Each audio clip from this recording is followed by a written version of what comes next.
Hello friends, मैं पूजा चौधरी।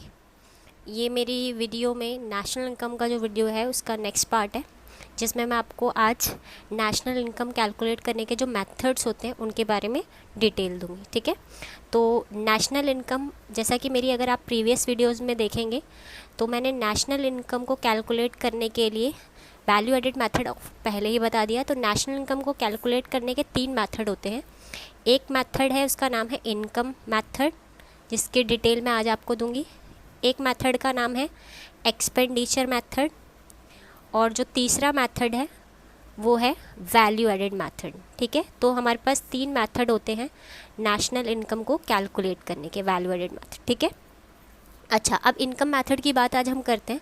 उसको समझाने से पहले मैं आपको थोड़े से कुछ बेसिक्स कंसेप्ट बताना चाहूँगी। जैसा कि मैंने आपको पिछली मेरी प्रीवियस वीडियो में बता रखा है कि अगर आपको ग्रॉस निकालना होता है तो आप नेट और डेप को क्या करते हैं, ऐड करते हैं। ठीक है, और अगर आपको नेट निकालना है तो आपको पूरे पेपर में से डेप्रीशिएशन ख़राब हिस्सा माइनस करना होता है। ठीक है, इसके बाद जो मेरा नेक्स्ट कंसेप्ट है उसमें मैंने आपको मार्केट प्राइस और फैक्टर कॉस्ट के बारे में जानकारी दी थी। आप वीडियोस में चेक कर सकते हैं। तो मार्केट प्राइस निकालने के लिए हमें फैक्टर कॉस्ट में एनआईटी क्या करना होता है, जोड़ना होता है। और अगर आपको फैक्टर कॉस्ट निकालना है, फैक्टर कॉस्ट मतलब होता है मार्केट में हम 2 लोगों के लिए कमाते हैं, एक अपना फैक्ट्री के लिए, गवर्नमेंट के लिए, नेट इनडायरेक्ट टैक्स। अगर अपना हिस्सा निकालना है तो मार्केट में से आप गवर्नमेंट का हिस्सा क्या कर दीजिए, माइनस कर दीजिए। जैसे किसी प्रोडक्ट में 120 रुपीज़ का उसका मार्केट प्राइस है, उसमें गवर्नमेंट का टैक्स 20 रुपीज़ है और 100 मेरा है, तो दोनों को मिला के मार्केट प्राइस। अगर अपना हिस्सा निकालना है तो टोटल 120 में से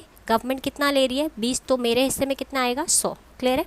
इसके बाद आज हम जो एक नई चीज़ सीख रहे हैं, आपको नेशनल इनकम निकालनी है। नेशनल इनकम को हम नेशनल प्रोडक्ट बोलते हैं, एनपी, क्योंकि प्रोडक्ट से इनकम जनरेट होती है। तो नेशनल इनकम निकालने के लिए हमें डोमेस्टिक इनकम को फिर से हम डोमेस्टिक इनकम को इनकम ना बोल के प्रोडक्ट बोलते हैं। तो अगर आपको नेशनल इनकम का मतलब होता है टोटल इनकम, तो टोटल इनकम निकालनी है तो आप घर के एक अगर कंट्री की बात की जाए तो एक कंट्री की टोटल इनकम का मतलब क्या होता है कि कंट्री में अगर आप लोगों की बात करते हैं, लोगों की इनकम का ही टोटल नेशनल उस कंट्री की इनकम होता है। तो अगर आपको कंट्री में लोगों की इनकम की बात करनी है तो लोग जो हैं, अब आप जैसे, हम जैसे लोग और टाटा बिरला अंबानी जैसे लोग सब हैं इस कंट्री में। तो हम जो हैं और जो टाटा बिरला अंबानी है, उनमें फ़र्क क्या है कि हम सिर्फ कंट्री के अंदर से ही अर्निंग कर रहे हैं और वो क्या करते हैं, कंट्री के अंदर से भी अर्निंग करते हैं और बाहर से भी।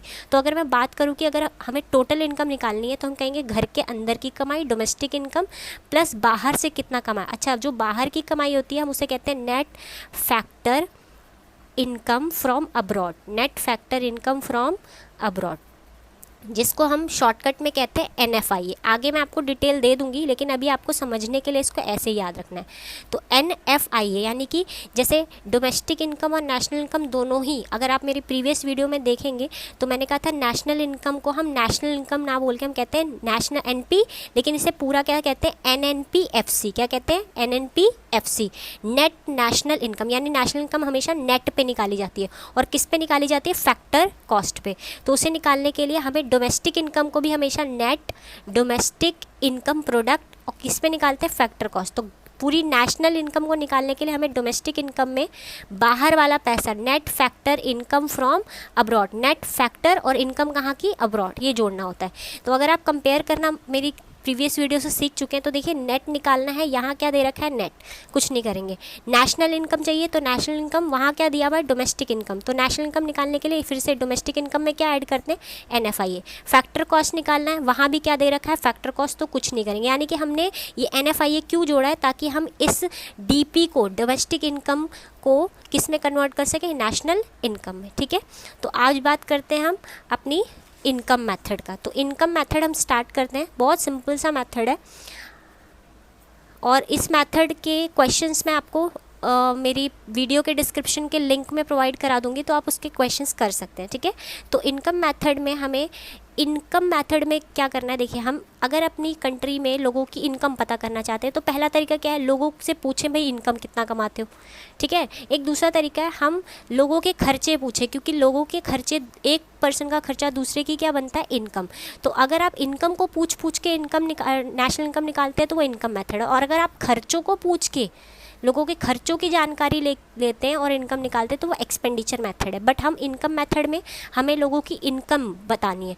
तो हमारी कंट्री में, मैं सिर्फ समझाने के लिए ये समझा रही हूँ, इसको आगे जब आप इस मेथड को समझ जाएंगे तो थ्योरी में इसकी एक्सप्लेनेशन कुछ और तरीके से दे रखी है, बट वो आपको समझ में आ जाएगा। ये न्यूमेरिकल पर्सपेक्टिव से आप इसको ऐसे ही समझें। तो इनकम कमाने के 3 तरीके, अगर आप अर्निंग करना चाहते हैं तो 3 तरीके से आप कमा सकते हैं। यानी इकोनॉमी में, कंट्री में लोग 3 ही तरीके से पैसा कमा सकते हैं लीगली। सबसे पहला, किसी के यहाँ काम करके एज अ एम्प्लॉय, ठीक है। तो एम्प्लॉई के तौर पर आप काम करके कमा सकते हैं। देखिए, कुछ लोग काम करते हैं किसी के यहाँ, कुछ लोग काम नहीं करते, कुछ लोग काम करवाते हैं तो वो एम्प्लॉयर होते हैं, वो भी तो कमाते हैं। तो एम्प्लॉयर बन के, और कुछ लोग अब ज़्यादातर लोग क्या करते हैं, काम ही नहीं करना चाहते, प्रॉपर्टी क्रिएट करते जाते हैं। तो वो लोग प्रॉपर्टी किराए पे चढ़ा चढ़ा के क्या करते हैं, अर्निंग करते हैं। एफडीज करवा लेते हैं, बैंक्स में इतना डिपॉजिट करा लेते हैं, तो वो सारी प्रॉपर्टी की इनकम में आ जाता है।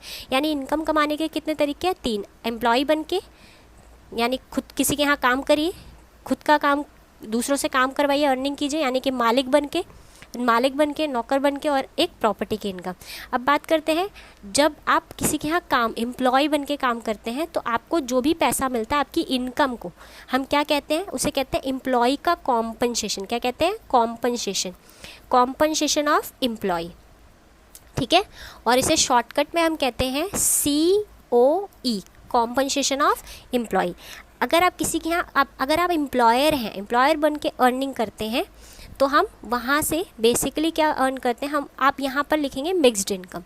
अपना काम करते हैं, अगर आप अपना खुद का काम करते हैं तो आप जो इनकम जनरेट करते हैं, जैसे फार्मर है, फार्मर अपनी खेती करके कमाता है, तो फार्मर की जो इनकम है ना, वो मिक्स्ड इनकम है। इसे मिक्स्ड इनकम क्यों कहते हैं, मैं इसका रीज़न दूंगी। तो जब आप सेल्फ एम्प्लॉयड है, जब आप किसी के यहाँ काम कर रहे हैं तो एम्प्लॉय है, लेकिन अगर आप खुद काम कर रहे हैं, सेल्फ एम्प्लॉयड है, तो एम्प्लॉयर की तरह काम कर रहे हैं, तो आपकी इनकम को क्या कहते हैं, मिक्स्ड इनकम।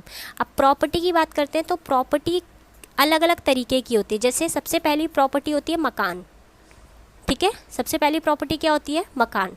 तो मकान से हम लोग क्या अर्न करते हैं, रेंट, प्रॉपर्टी की इनकम, ठीक है। अच्छा, कुछ लोग बैंक्स वगैरह में पैसा जमा करते हैं, एफडीज कराते हैं, तो वहाँ से वो लोग वो भी प्रॉपर्टी है, लेकिन उस प्रॉपर्टी की इनकम को क्या कहेंगे, इंटरेस्ट, ठीक है।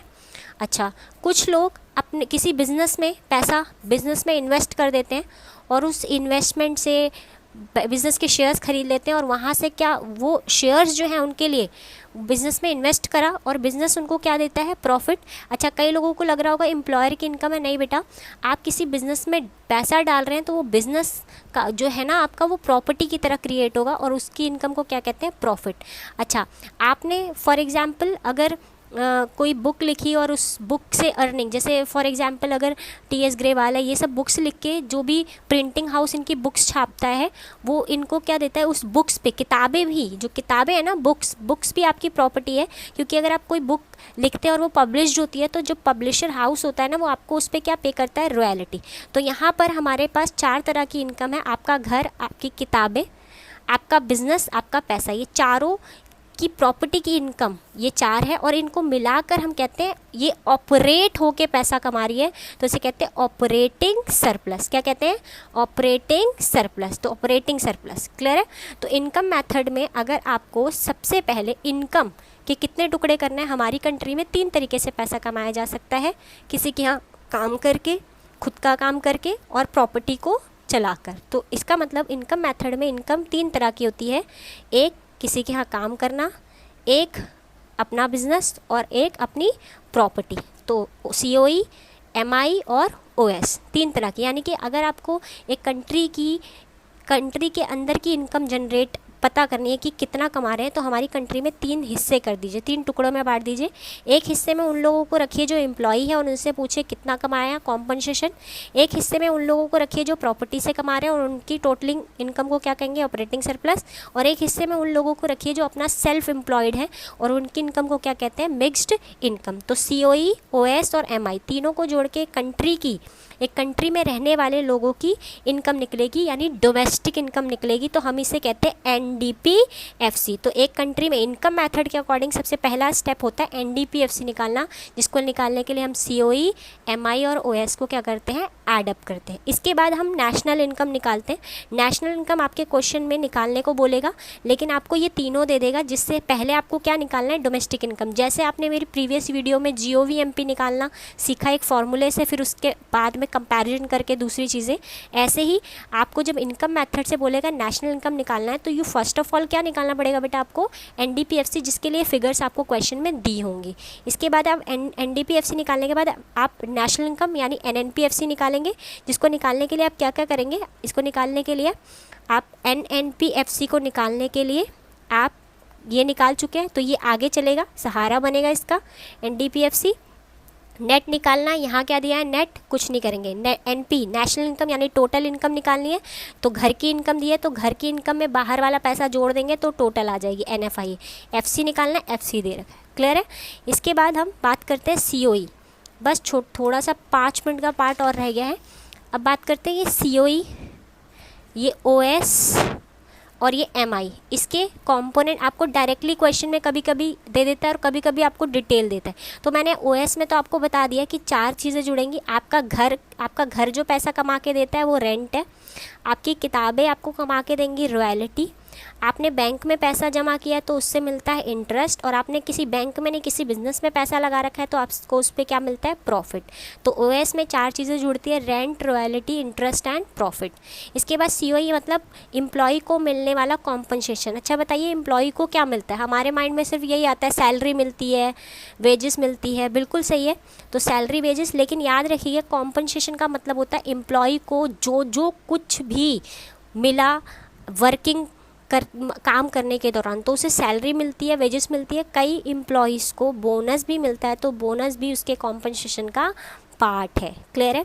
अच्छा, इसके बाद डेयरनेस अलाउंस क्या होता है, डेयरनेस अलाउंस भी मिलता है। डेयरनेस अलाउंस क्या होता है, महंगाई बढ़ने के साथ साथ उसकी सैलरी में कुछ एक्स्ट्रा पैसा दिया जाता है, मतलब महंगाई भत्ता, हिंदी में महंगाई को सफ़र कर सके वो, तो उसे डेयरनेस अलाउंस मिलता है।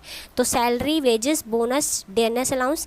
अच्छा, उस कई एम्प्लॉयज़ को फ्री में फूड भी मिलता है, फैक्ट्रीज़ में रहने के लिए घर भी मिलता है, फ्री अकोमोडेशन, लेकिन याद रखना वो एक तरीके से कॉम्पनसेशन ही है। जैसे मान लीजिए अगर उसे पर डे 50 रुपीज़ का फूड मिलता है, तो 50 रुपीज़ की वैल्यू क्वेश्चन में आपको दिया होगा, free food for example 200 rupees, तो आपको इसमें जोड़ना पड़ेगा, ठीक है।